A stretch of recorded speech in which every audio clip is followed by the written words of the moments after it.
Hey, I'm Hunt, and this is Hunt on LSU, your channel for LSU Fighting Tiger football talk. Enjoy the video. We want you to leave a comment below, hit that like button, and subscribe right below the video. Enjoy. It's just saying home is home. I don't know if that's a saying or not, but it's true. And there were reports a couple weeks ago after Texas lost in the college football playoff semifinals that all the suitors for Texas defensive line coach Bo Davis were going to come up empty and that he was going to remain in Austin. That may have been the case. But I do know that LSU did not stop trying to bring Bo Davis back to his alma mater here in Baton Rouge. And according to Wilson Alexander of The Advocate, that's going to happen. Wilson just reporting that Bo Davis is going to leave Texas, come to LSU to be the defensive line coach under coordinator Blake Baker and head coach Brian Kelly. This is big news. Bo Davis is as respected a defensive line coach as there is in college football. Spent some time on Nick Saban's staff at Miami, been at Texas, making $1 million a year as a position coach for the Longhorns, and LSU has lured him back to his alma mater. There's no information on the contract details, according to Wilson, just yet, but you would expect that it would be north of $1 million. And LSU, over the last 7 days, has spent a lot of money on its football program. A lot of money to buy out defensive coaches with time left on their contract. A lot of money to bring in a defensive coordinator for $2.5 million a year. And now, very likely, almost assuredly, a lot of money to bring a defensive line coach in. Bo Davis has a very, very difficult task on his hand immediately, kind of like Brad Davis did when he got here on the offensive line. But he's been a very, very good recruiter and a great developer of talent. May have 2 first-rounders on this Texas defensive front. And I'll kind of pair this story of Bo Davis coming to LSU with the departure of Mason Smith yesterday. He announced his intention to enter the NFL draft, joining Mekhi Wingo in that venture, and you realize that LSU's depth is non-existent on the interior defensive front. On the front as a whole, their numbers are basically unchanged. Mekhi Wingo's leaving, Mason Smith is leaving, Bryce Langston's in the transfer portal, Ty G. Hill transfer portal, Fitzgerald West transfer portal, Quincy Wiggins transfer portal. That's 6 defensive linemen from this roster out.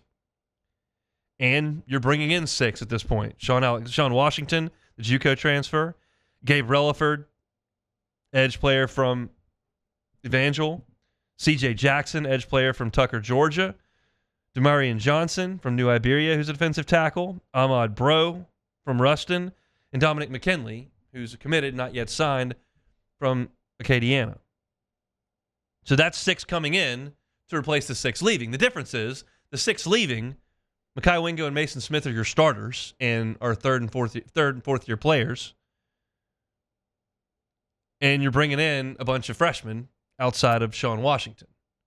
Now, you still have Jordan Jefferson, Jacobian Guillory, Jalen Lee has announced he's coming back, Ovia Gofu, Braden Swinson, Deshaun Womack, Savion Jones, Paris Shand. On the ends and the edge, you've got some reasonable depth.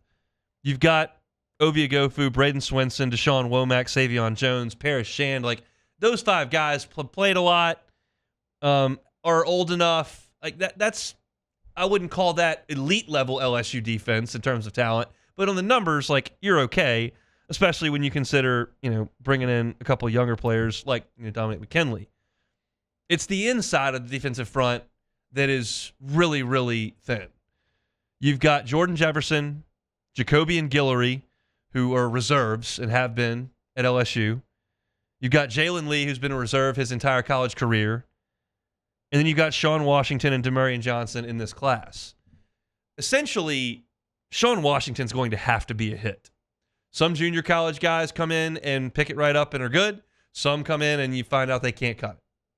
That's going to have to be a hit. Because if he can't play, you're basically going into this season with Jordan Jefferson, Jacobian Guillory, and nothing behind him. And that's a terrifying place to be. Because having a serious weakness on the interior defensive front is a recipe to get destroyed in the SEC. At least if you got like shoddy safety play, your corners aren't awesome, that the offense still has to block up front, protect the passer. The quarterback's got to make the read, make the throw. The wide receiver's got to run the route and make the catch. Like the offense still has to do a lot of things if you're not great in coverage. If you can't stop the run at all you got to do is turn around and hand it off and run forward, and you're toast. I mean, I'm oversimplifying the game of football here, but you get the picture. Having a very, very poor defensive front, you can't survive that. And right now, with the news that Mekhi Wingo and Mason Smith are moving on, LSU is deficient at defensive line.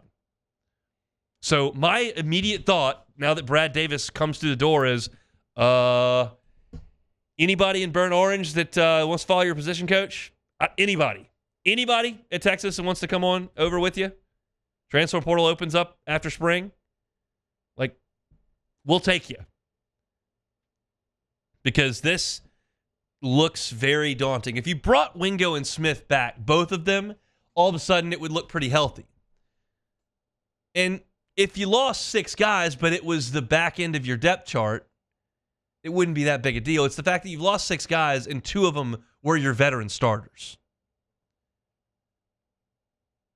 So this is great news for LSU that Bo Davis, as respected a D-line coach as there is in the country, is 1, coming to your school, and 2, now leaving what will be a conference rival.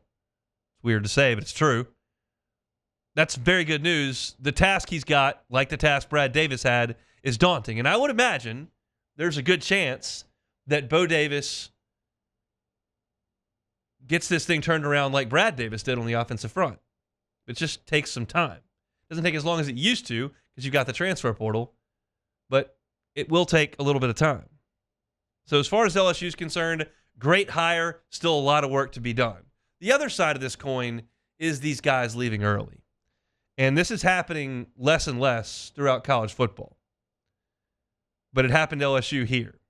I told you last week that as far as Mekhi Wingo goes, I was okay with the decision. You've got great tape from 2 different years, freshman year at Missouri, sophomore year at LSU. You're not going to get bigger. Like he's an undersized defensive lineman. That is what he is. And he's going to be 3rd, 4th, 5th round pick this year or next year. That's just the way that is.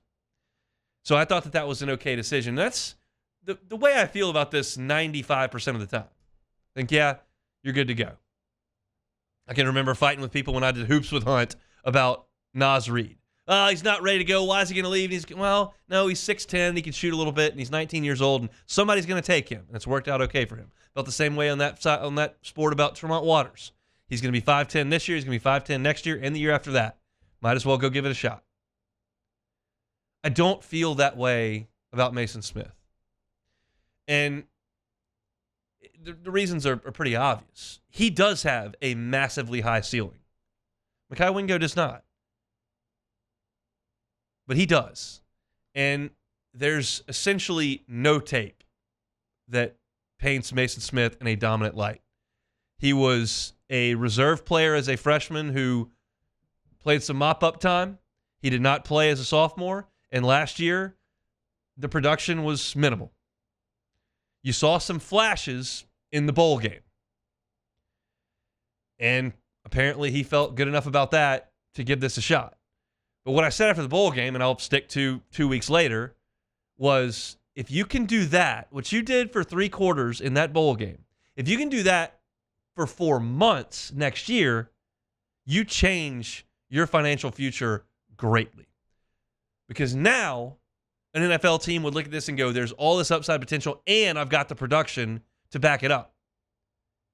There's 2 sides to that.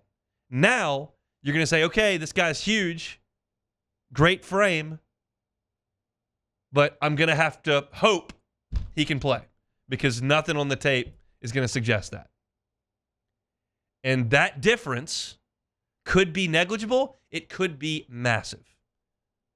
The future will tell us. Maybe Mason Smith goes in the 4th round and makes the team and earns $95 million in the NFL. Maybe he's drafted in the 5th round and makes the practice squad. Maybe he's drafted in the 5th round and doesn't make it through camp. But I think the odds of Mason Smith being a top 60 pick in this draft, to me, at this point, are very, very slim. And once you start drifting later and later in the draft, there's less and less invested in you, and you're easier to dismiss. There's no guarantee that Mason Smith would come back and have a monster year and go 21st in the draft. Like, that's not a guarantee. Just because you come back and have the opportunity to do it doesn't mean it's going to happen. But now I think you basically guaranteed that you're not going to be a super high draft pick. Everybody's situation is different in terms of where they are in their life, what the type of families around them, decision makers around them, financial situations. All those things are different person to person. And you never criticize someone for a decision that they make on behalf of their family. But I think looking at this, removed from anything that Mason Smith got going on in his life, because I don't know, I think from a purely football perspective, this one's tough to reason, because there's just so little college production to go off of. This is purely upside. So it hurts LSU for sure. And LSU's got work to do in the transfer portal, I believe, because you can't just send that many freshmen out there to play defensive line. That's a recipe for disaster. And Bo Davis is going to be the guy to lead that charge. Sounds like LSU has pried the defensive line coach away from Texas back to his alma mater. Big news for Brian Kelly, Blake Baker, and LSU. Bo Davis headed to Baton Rouge. Hey, thanks for watching Hunt on LSU. Before you get out of here, do us a couple of favors. Hit that like button, leave your comments below, and subscribe to the channel for all your Fighting Tiger football talk. See you next time.